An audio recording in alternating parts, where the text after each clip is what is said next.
One single recall, one supplier, one decision made years ago in a parts meeting that nobody remembers, and suddenly, 1.5 million cars are being pulled from roads across 4 continents. BMW's annual profit forecast is slashed overnight, and the world's most admired premium automaker is staring at a bill exceeding 1 billion euros, not for expanding into new markets, not for building the next generation of vehicles, but simply for fixing a brake system that should never have failed. That is where BMW stands today. Not at the edge of a cliff, but already falling, and still trying to convince itself that it knows how to fly. To understand how this happened, you need to go back to where it all looked perfect, because BMW did not collapse through one catastrophic strategic gamble. BMW collapsed through something far more dangerous: accumulated confidence. The quiet belief that because it had always been the best, it would always remain the best. On September 10th, 2024, BMW's global press office announced a recall that rippled through the automotive world. 1.53 million vehicles across nearly every market were suddenly flagged for urgent safety review. The recall code, Nimbus 1N34, became synonymous with a crisis that reached from Munich to Los Angeles.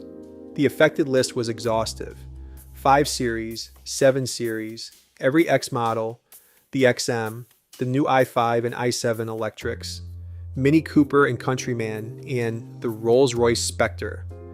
Any car built between June 2022 and August 2024 with a Continental AG brake module was implicated.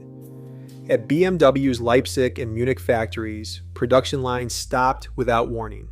Hundreds of vehicles sat unfinished, waiting for replacement parts that would not arrive for weeks. In North America and Europe, over 320,000 cars in dealer lots were locked down, undeliverable until the defect could be fixed. The official language was precise.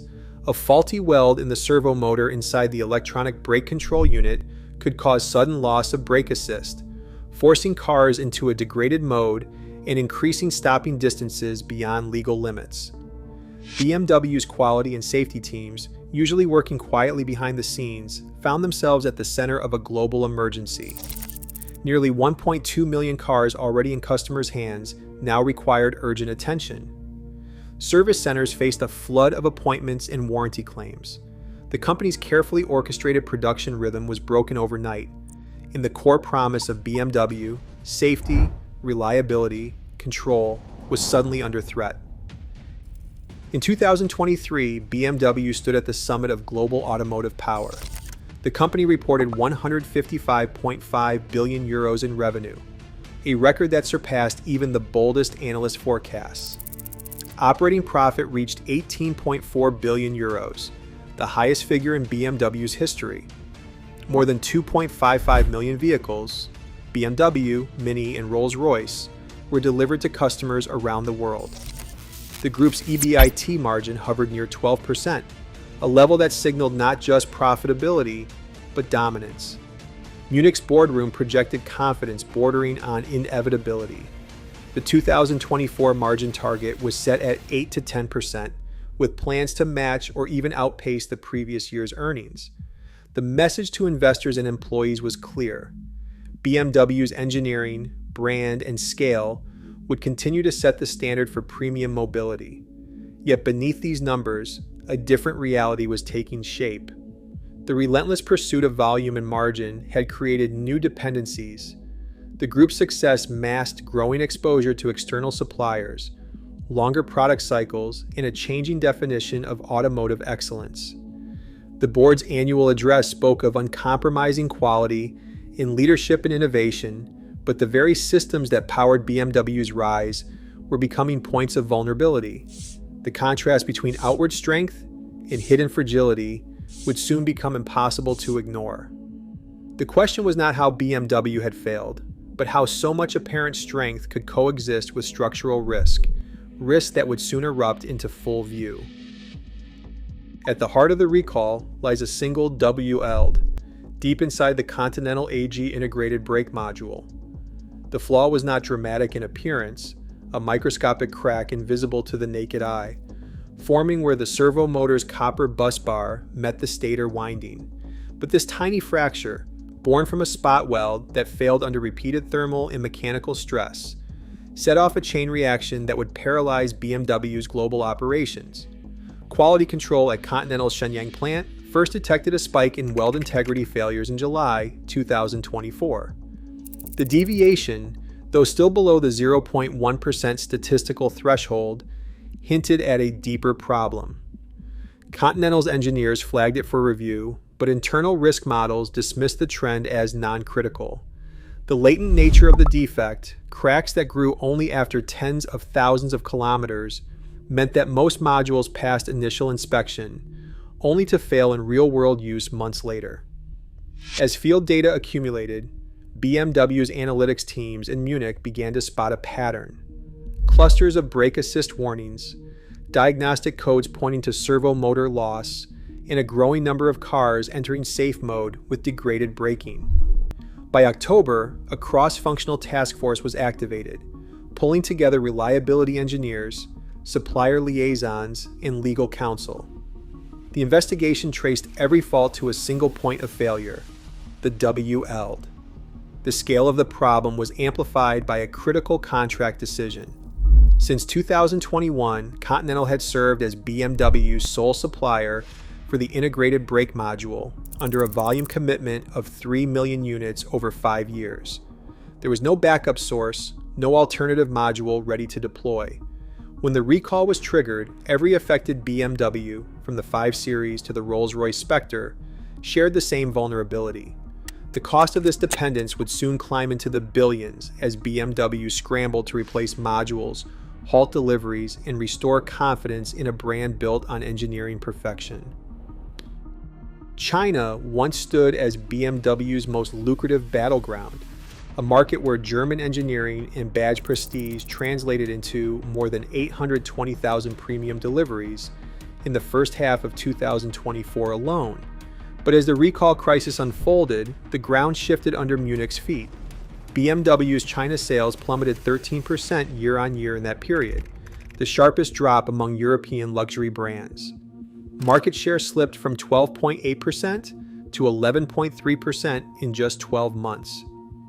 The erosion was not the result of a single misstep, but of a widening confidence gap, one exposed and deepened by the recall, but rooted in something older: the belief that historic excellence would always command a premium.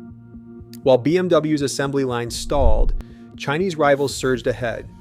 BYD's Han sedan offered 605 kilometers of range for 35,000 euros, outselling BMW's electrics by a wide margin. NIO's ET7, with a 620-kilometer range and access to more than 200 battery swap stations, captured buyers looking for speed, convenience, and relentless software updates.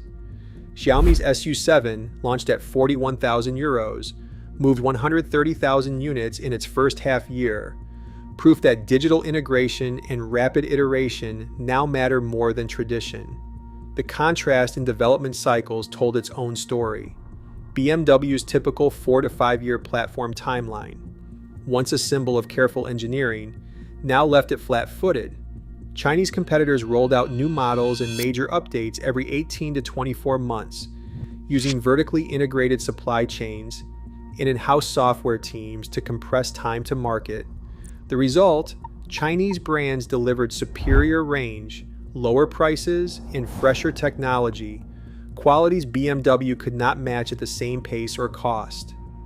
In this new environment, BMW's recall was more than a technical setback.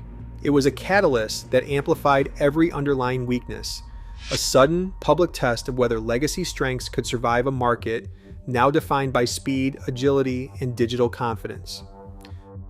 BMW's third quarter financials landed like a shockwave.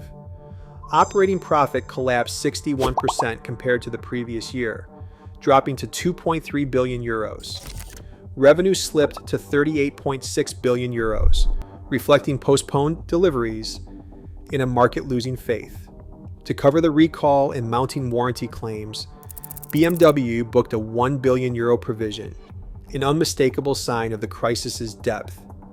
Cash flow tightened as deferred revenue piled up and inventory swelled. Analysts, once bullish on Munich's resilience, now question whether the company's vaunted efficiency could withstand such a direct hit to its core business. The numbers told a story of sudden vulnerability. BMW's chief financial officer took the microphone and cut straight to the point. The company's earnings before interest and taxes guidance for 2024 would fall to just 6 to 7%. That is a projected reduction of 2 to 3 billion euros in operating profit, wiping out years of steady gains. Investors responded instantly. Shares plunged 11%, the sharpest single-day drop in 4 years. The crisis was no longer a technical or operational setback. It had become a direct assault on BMW's standing as an elite, reliable profit machine. Today, BMW's EBIT margin sits 2 points below target, and 1.5 million cars are still under recall. Prestige alone no longer guarantees survival. As China's innovators redefine excellence, the real question isn't who built the best car last year, but who can still earn trust tomorrow.